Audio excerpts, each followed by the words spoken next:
जर का आपण या भुलेश्वराच्या मंदिरामध्ये बारकाईने विचार केला तर ह्या फोडलेल्या ज्या मूर्ती आहेत तोडलेल्या, तो प्रखरतेने एक गोष्ट दाखवून देतोय. हा कुठल्या कलेचा विरोध नव्हता किंवा कुठल्या शास्त्राचा विरोध नव्हता, हा धर्माचाच विरोध होता. ही गोष्ट. नमस्कार मित्रांनो, जय जिजाऊ जय शिवराय. आता आपण पोहोचलोय भुलेश्वरला आलेलो आहे आणि हे भुलेश्वराचं मंदिर आहे पाठीमागे.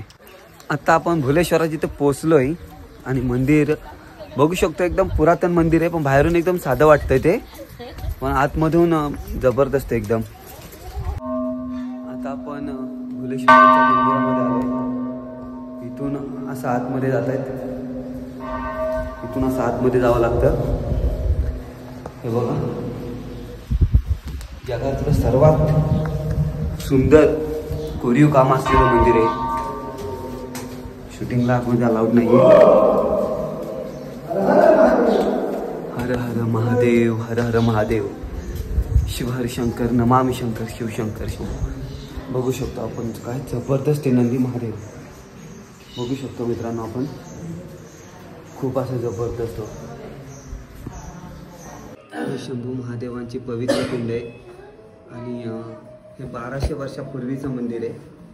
संपूर्ण जगामध्ये असं मंदिर कुठे नसेल, एवढं जबरदस्त कोरीव काम केलेलं आहे. बघू शकतोय आपण, जगामध्ये असं मंदिर मला तरी वाटत नाही कुठं असेल, कारण खूप खूप म्हणजे खूप. आणि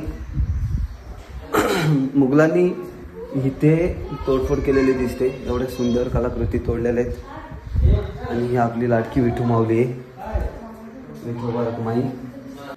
आत्तापर्यंत मी खूप गडकिल्ले फिरलोय किंवा खूप मंदिरं पाहिलेली आहेत, परंतु असं शिवशंकरांचं मंदिर मी कुठंच बघितलेलं नाही आहे. खूप जबरदस्त आहे, खूप जबरदस्त, म्हणजे एकदम जबरदस्तच आहे. बघा ना कसलं नक्षीकाम केलं आहे. असं नक्षीकाम, प्रत्येक नक्षीकाम कुठे ना कुठेतरी फोडलेलं दिसतं आपल्याला. त्याच्यावरती हातोडीचे चिनीचे ठप्पे पडलेले दिसतात. इथे सुद्धा आपण बघू शकतो. म्हणजे कुठे ना कुठे हा धर्माचा विरोध असेल, मला तरी असं वाटतंय. आणि हे कासव दिसत आहेत आपल्याला.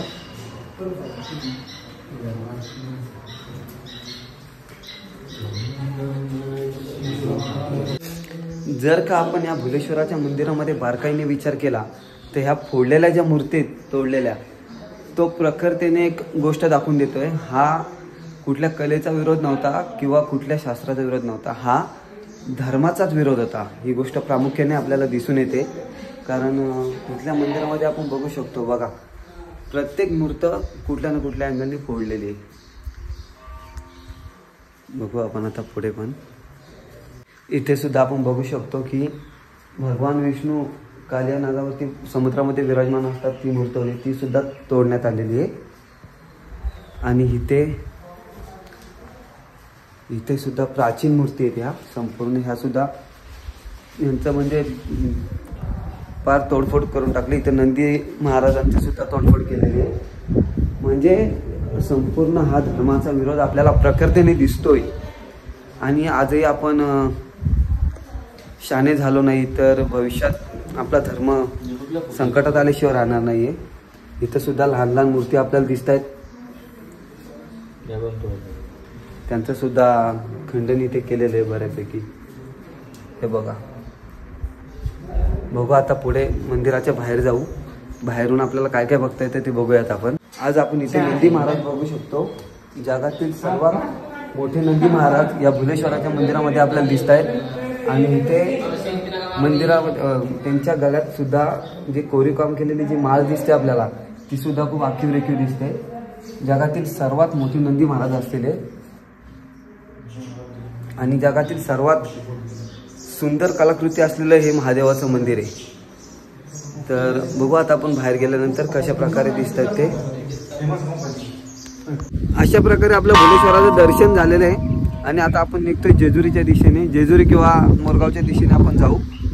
तर चला, जय जिजाऊ जय शिवराय. ओम स्वामी राम.